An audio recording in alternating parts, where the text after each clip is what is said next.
नमस्कार। स्वागत है आपका प्रोफेशनल एस्ट्रोलॉजी पर। मैं यशास तिवारी आज आप सभी के सम्मुख उपस्थित हुआ हूँ द एस्ट्रोलॉजी शो के एपिसोड नंबर 66 को लेकर। द एस्ट्रोलॉजी शो में मैं आप सभी दर्शकों के द्वारा पूछे गए प्रश्नों के जवाब देता हूँ। वो प्रश्न ज्योतिष से संबंधित हो सकते हैं, आपकी जन्म कुंडली की प्लैनेटरी पोजीशन से हो सकते हैं, ज्योतिषीय उपाय से संबंधित हो सकते हैं, या कोई भी प्रश्न जो कि आपके मन में हमारी इस ऑकल्ट साइंस की फील्ड से संबंधित उत्पन्न होता है। आप उन प्रश्नों के जवाब मुझसे इस कार्यक्रम के माध्यम से पा सकते हैं। यदि आप भी चाहते हैं कि आप अपने प्रश्न को मुझसे पूछें या इस कार्यक्रम में सम्मिलित कराएं, तो आप अपने नाम के साथ में अपने स्पेसिफिक प्रश्न को इसी वीडियो के कमेंट सेक्शन में दे दीजिए। फिर आपके कमेंट्स को देने के कुछ ही समय के बाद में जैसे ही दी एस्ट्रोलॉजी शो के अन्य एपिसोड्स आते हैं, उन एपिसोड्स में मैं आप सभी दर्शकों के द्वारा पूछे गए प्रश्नों के जवाब को लेकर के उपस्थित हो जाऊंगा। यदि आप इस कार्यक्रम को देखते हैं और इस कार्यक्रम के माध्यम से आपका कुछ भी लाभ होता है, तो आप इस वीडियो को लाइक करिए, साथ ही साथ इस चैनल को सब्सक्राइब करिए, ताकि इन फ्यूचर जो भी कंटेंट मेरे द्वारा इस चैनल पर अपलोड किया जाता है उसका नोटिफिकेशन आपको मिलता रहे। यदि इस कार्यक्रम के माध्यम से आपका कुछ भी लाभ होता है, तो आप इस वीडियो को ज़्यादा से ज़्यादा लोगों के साथ में शेयर करें, ताकि और भी लोगों का लाभ हो और उसका माध्यम आप बने। हमारे इस चैनल पर वार्षिक राशिफल 2024 की प्लेलिस्ट अपलोड की गई है, जिसमें प्रत्येक लग्न एवं प्रत्येक राशि के जातकों के लिए कैसा रहने वाला है उनका वर्ष 2024 इस विषय में चर्चा की गई है। साथ ही साथ क्या उपाय उनको करने चाहिए जिससे वो अपने वर्ष 2024 को श्रेष्ठ बना सकें। वर्तमान समय में आपको आई कार्ड पर एक लिंक देखने में मिलेगा। इस लिंक पर क्लिक करते ही आप वार्षिक राशिफल 2024 की प्लेलिस्ट पर पहुंच जाएंगे और आप अपना पूरा वर्ष 2024 का हाल जान सकते हैं। तो जाकर के इस लिंक को अवश्य ही चेक कर लीजिएगा। इस वीडियो के डिस्क्रिप्शन बॉक्स में भी इन प्लेलिस्ट का लिंक दिया हुआ है। साथ ही साथ मासिक राशिफल एवं देवगुरु बृहस्पति का जो राशि परिवर्तन है 2024 का, इस विषय में भी हमारे चैनल पर वीडियोस बनाए गए हैं। इन प्लेलिस्ट का लिंक आपको वर्तमान समय में आई कार्ड पर देखने में मिल रहा है, तो जाकर के इन प्लेलिस्ट को भी एक बार अवश्य ही चेक कर लीजिएगा। ये सभी प्लेलिस्ट का लिंक इस वीडियो के डिस्क्रिप्शन बॉक्स में भी दिया हुआ है, तो वहां से जाकर के आप देख सकते हैं। इस कार्यक्रम को देखने के बाद में जाकर के आप अपने पूरे वर्ष का हाल, देवगुरु बृहस्पति का राशि परिवर्तन आपके लग्न एवं आपकी राशि के लिए कैसा है, साथ ही साथ ये मंथ आपके लिए कैसा होने वाला है, इन सभी विषयों में चर्चा बृहद रूप से हमारे चैनल पर की जा चुकी है। एवं क्या उपाय आपको करने चाहिए ताकि आप अपने जीवन को, इस वर्ष को, इस मंथ को, गुरु के राशि परिवर्तन को और श्रेष्ठ बना सकें, इन विषयों में भी चर्चा वहां पर की जा चुकी है। तो जाकर के अवश्य ही इन लिंक्स को चेक कर लीजिएगा। अब हम बिना विलंब किए अपने आज के इस कार्यक्रम की शुरुआत करते हैं। आज के इस कार्यक्रम का जो पहला प्रश्न है ये विश्व शेठ जी का है। इन्होंने पूछा है, अगर शुक्र नवमेश हो तो क्या होता है?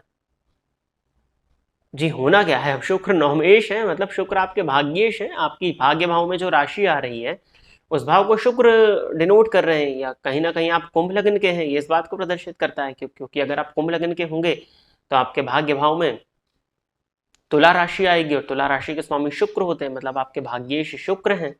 या फिर आप कन्या लग्न के हैं, कन्या लग्न के जातकों के लिए भी भाग्येश शुक्र होते हैं, क्योंकि भाग्य भाव में शुक्र की राशि वृषभ राशि आती है।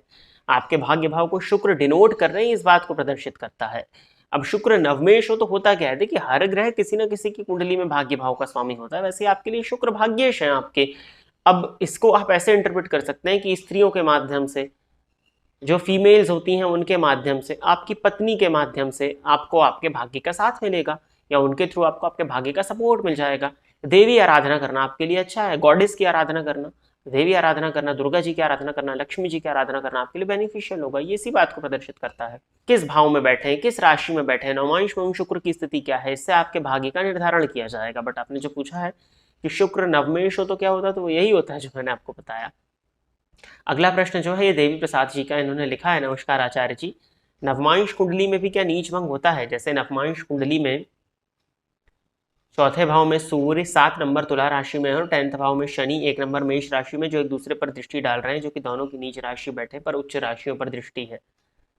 देखिए, नवमांश कुंडली में नीच भंग तो होता है, ये दो अलग अलग प्रश्न है। नवमांश कुंडली में भी नीच भंग होता है, और ठीक उसी प्रकार से ये नीच भंग के सूत्रों को लगाना चाहिए जिस तरह से आप जन्मांक में नीच भंग के सूत्रों को लगाते हैं। परंतु नवमांश कुंडली में जो प्लैनेट की पोजीशन होती है ना, वो आप देखेंगे कि हर 15 मिनट में नवमांश बदलता है। हालांकि कोई भी ग्रह एक 3 अंश 20 कला, मतलब इसके रेंज में अगर होता है तभी वो नवमांश में किसी स्पेसिफिक राशि पर जाकर के नीच का हुआ है। तो कहीं ना कहीं अगर नवमांश कुंडली में कोई ग्रह नीच राशि में है तो उसका दुष्प्रभाव देखने में तो मिलता ही मिलता है। नीच भंग हो जाए तो दुष्प्रभाव में थोड़ी कमी आ जाती है, परंतु नवमांश में यदि कोई ग्रह नीच का है तो उसका दुष्प्रभाव देखने में मिलता ही मिलता है। दूसरा प्रश्न जो आपका इसी में सम्मिलित है कि चतुर्थ भाव में सूर्य तुला राशि में नीच के हैं और 10th हाउस में शनि नीच के हैं, तो ये नीच भंग नहीं होगा। ये बहुत बड़ा भ्रम है लोगों में कि दो नीच के ग्रह एक दूसरे को उच्च की दृष्टि से देखेंगे तो वो उच्च के समान फल देने लगेंगे। लोग कहते हैं कि माइनस माइनस प्लस हो गया। नहीं, ऐसा नहीं होता है, ऐसा बिल्कुल भी नहीं होता है। यदि ये दो नीच के ग्रह हैं दोनों ही और एक दूसरे को देख रहे हैं, सूर्य पर शनि की दृष्टि का पड़ना जातक के जीवन काल में मान सम्मान की हानियों को प्रदर्शित करती है। बेहतर करने के बाद भी क्रेडिट का ना मिल पाना और कुछ हद तक दाम्पत्य जीवन में कलह को भी प्रदर्शित कर रही है। दाम्पत्य के सुखों में कमी आती हुई दिखा रही है। माता के स्वास्थ्य में परेशानी या स्त्री के द्वारा अपमानित होने का योग भी बनता है। फीमेल बॉस के द्वारा भी अपमानित होने का योग बनता है। तो यहाँ नीचत्व भंग इनका तो नहीं होगा। नौमांश कुंडली में नीच भंग होता है, बट इस केस में जब दो नीच के ग्रह आमने सामने बैठे हों तो ये राजभंग योग होता है, ना कि नीच भंग राजयोग। ये उल्टा होता है, तो ये राजयोगों को भंग कर देता है। तो ये इस तरह से इसको देखा जाएगा। नीच राशि में बैठे हुए ग्रह की उच्च की दृष्टि का भी कोई बहुत ज्यादा मायने नहीं है। रीजन क्या है उसके पीछे? क्योंकि वो ऑलरेडी दीन अवस्था में है वो प्लैनेट।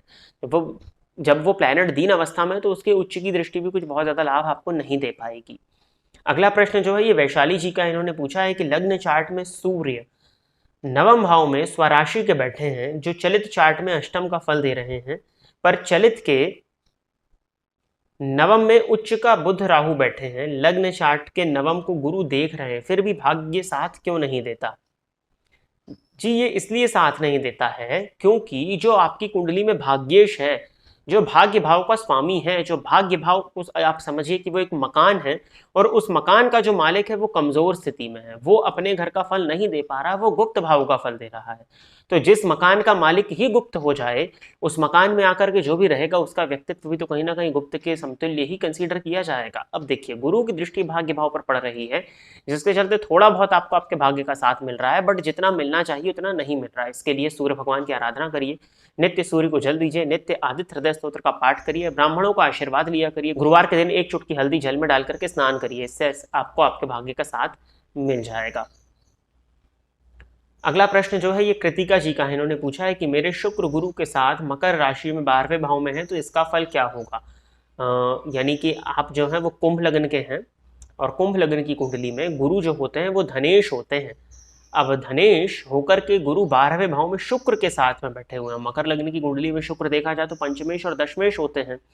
अब गुरु शुक्र की युति तो अच्छी है, व्यक्ति को परोपकारी और दयालु बनाएगी 12वें भाव में जब बनेगी, परंतु धन का संचय नहीं दिखाई देता है, धन का अत्यधिक व्यय होता हुआ दिखाई दे रहा है। अगर आप अपने जन्मस्थान से दूर जाकर के रहते हैं तब तो पोजीशन ठीक है, नहीं तो कहीं ना कहीं धन को संचित ना कर पाना, धन की कमी आपको देखने में मिलेगी। बट हाँ, आपको आपके जीवन काल में लग्जरीज तो देखने में मिलेगी क्योंकि शुक्र 12वें भाव में जाकर के बैठे हुए हैं, परंतु गुरु का 12वें भाव में जाकर के नीच राशि में होना कहीं ना कहीं धन के संचयन में कमी को प्रदर्शित करता है, गलत व्यय को प्रदर्शित करता है। अब व्यय होने दीजिए, क्योंकि लाभ की स्थिति तभी बन पाएगी जब आपके पास में व्यय होगा, क्योंकि कुंभ लग्न में गुरु जो है वो लाभेश भी होकर के 12वें भाव में बैठे हैं।